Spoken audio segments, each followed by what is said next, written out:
नमस्कार दोस्तों, क्या आप जानते हैं गणगौर का त्यौहार माता पार्वती और भगवान शिव के अटूट प्रेम और सौभाग्य का प्रतीक है। इस वीडियो में हम जानेंगे गणगौर की पवित्र कथा, सही पूजा विधि।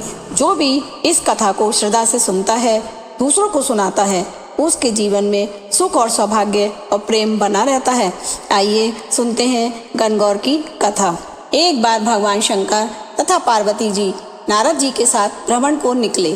चलते चलते वे चैत्र शुक्ल तृतीया के दिन एक गांव में पहुंच गए।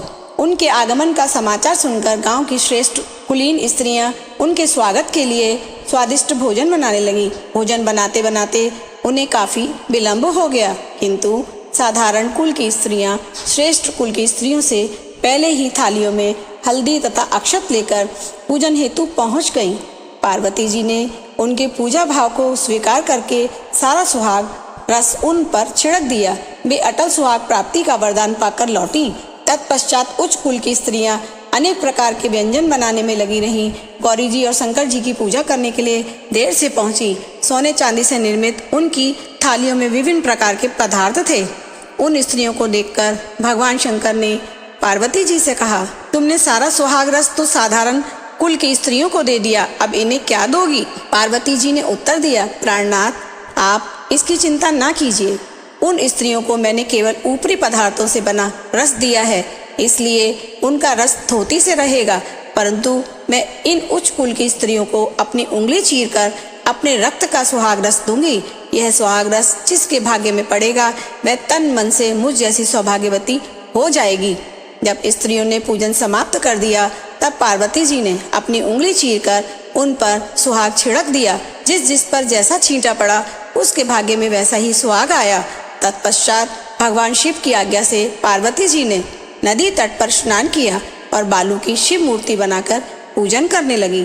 पूजन के बाद बालू के पकवान बनाकर शिव जी को भोग लगाया।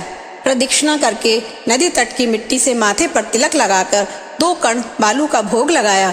इतना सब करते करते पार्वती को काफी समय लग गया। काफी देर बाद जब वे लौटी तो महादेव जी ने उनसे देर से आने का कारण पूछा।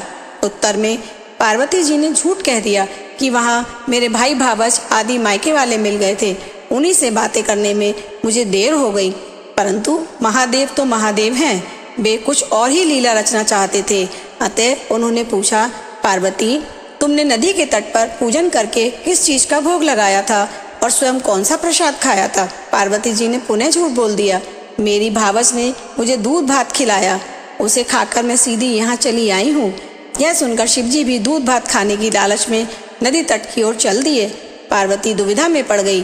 तब उन्होंने मौन भाव से भोले शंकर का ही ध्यान किया और प्रार्थना की कि हे भगवान, यदि मैं आपकी अनन्य भक्त हूँ तो आप मेरी समस्या का समाधान करें और मेरी लाज रखें। यह प्रार्थना करती हुई पार्वती जी भगवान शिव के पीछे पीछे चली गई।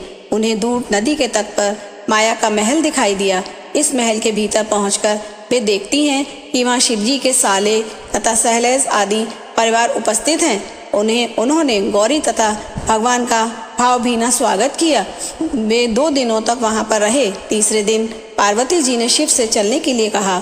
तब शिव जी तैयार न हुए, वे अभी और रुकना चाहते थे। तब पार्वती जी रूठकर अकेली ही चल दी। ऐसी हालत में भगवान शिव को पार्वती के साथ चलना ही पड़ा। नारद जी भी साथ साथ चल दिए। चलते चलते वे बहुत दूर निकल आए। उस समय भगवान सूर्य अपने धाम को पधार रहे थे। अचानक भगवान शंकर पार्वती से बोले, मैं तुम्हारे मायके में अपनी माला भूल आया हूँ, ठीक है, मैं लेकर आती हूँ।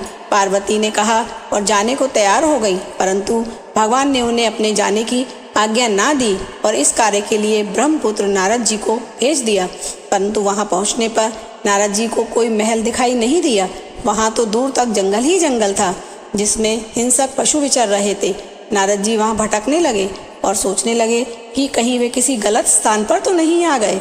मगर ऐसा ही बिजली चमकी और नारद जी को शिव जी की माला एक पेड़ पर टंगी हुई दिखाई दी। नारद जी ने माला उतार ली और शिव जी के पास पहुंचकर वहां का हाल बताया। शिव जी ने हंसकर कहा, नारद, यह सब पार्वती की ही लीला है। इस पर पार्वती बोली, मैं किस योग्य हूँ? तब नारद जी ने सिर झुकाकर कहा, माता, आप पतिव्रताओं में सर्वश्रेष्ठ हैं। आप सौभाग्यवती, समाज में आदि शक्ति हैं।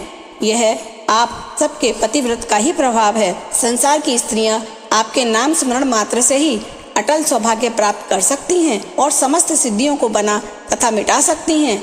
तब आपके लिए है कर्म कौन सी बड़ी बात है। महामाया गोपनीय पूजन और अधिक शक्तिशाली तथा सार्थक होता है। अपनी भावना तथा चमत्कार शक्ति को देखकर उन्हें बहुत प्रसन्नता हुई।